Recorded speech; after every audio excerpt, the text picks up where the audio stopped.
Hello everyone, আমি বিতিশা রান্নাঘরে সবাইকে স্বাগত জানাচ্ছি। আজ যে রেসিপি শেয়ার করব সেটি হলো কচুরমুখী পুঁই শাকের ডাঁটা দিয়ে কই মাছের ঝোল। তার জন্য প্রথমে বাজার থেকে নিয়ে আসা কই মাছকে ভালোভাবে কেটে ধুয়ে পরিষ্কার করে পরিমাণ মতো লবণ হলুদ দিয়ে মাখিয়ে নেব। কড়াইতে অল্প পরিমাণে তেল গরম করে নেব। তেল গরম হলে লবণ হলুদ মাখানো কই মাছগুলোকে গরম তেলের মধ্যে দিয়ে দেব। মাছগুলোকে ভালোভাবে দুই পিঠ ভেজে নেব। দুই পিঠ ভালোভাবে ভাজা হলে ভাজা মাছগুলোকে এক এক করে তুলে নেব।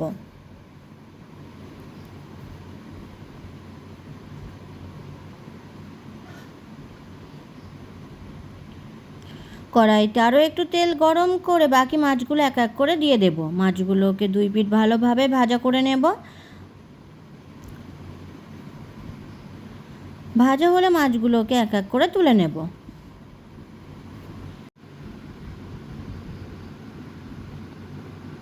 মাছ ভাজা তেলেই পাঁচফোড়ন ও শুকনো লঙ্কা ফোড়ন দেব। ফোড়ন ভাজা হলে দেব কেটে ধুয়ে জল ঝরিয়ে রাখা কচুরমুখী। কিছু সময় ভালোভাবে ভেজে নেব।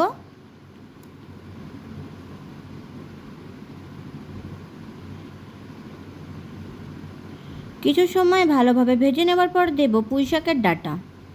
পুঁই শাকের ডাঁটা ও কচুরমুখী আরও কিছু সময় ভেজে নেব।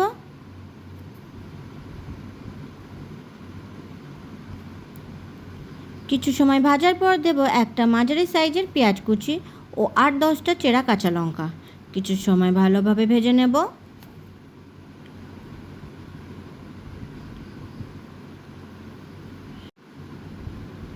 পেঁয়াজ নরম হয়ে আসলে দেব 1 চামচ রসুন বাটা, 1 চামচ আদা বাটা। আদা রসুন ভালোভাবে কচুরমুখীর সাথে মিশিয়ে নেব। কিছু সময় ভালোভাবে কষে নেব।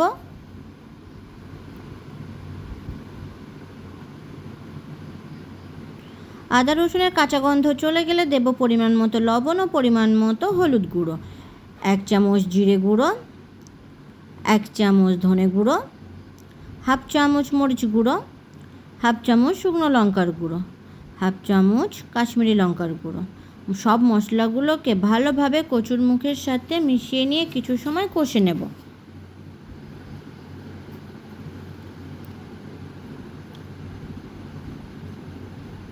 ভালোভাবে কষা হলে দেব পরিমাণ মতো গরম জল।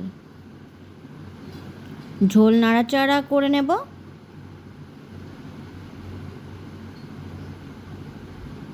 ঢাকা দিয়ে কচুরমুখী সিদ্ধ হতে দেব। কিছু সময় পরে ঢাকা খুলে নেব। ঝোলটা ভালোভাবে ফুটছে। ঝোল একটু নাড়াচাড়া করে নেব। দিয়ে দেব ভেজে রাখা কই মাছগুলোকে। মাছগুলো ভালোভাবে ঝোলের সাথে মিশিয়ে নেব। ঢাকা দিয়ে আরও কিছু সময়ের জন্য ফুটতে রেখে দেব। কিছু সময় পর ঢাকা খুলে ঝোল নাড়াচাড়া করে নেব।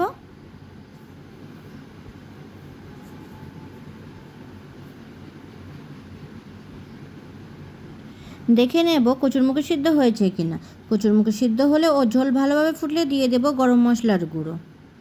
গরম মশলাগুলো ভালোভাবে ঝোলের সাথে মিশিয়ে নিলেই তৈরি আমাদের কচুরমুখী পুঁই শাকের ডাঁটা দিয়ে কই মাছের ঝোল। ভিডিওটি কেমন হয়েছে অবশ্যই কমেন্ট করে জানাবেন। আর ভিডিওটি যদি আপনাদের ভালো লেগে থাকে তাহলে চ্যানেলটিকে সাবস্ক্রাইব করতে একদম ভুলবেন না। ধন্যবাদ।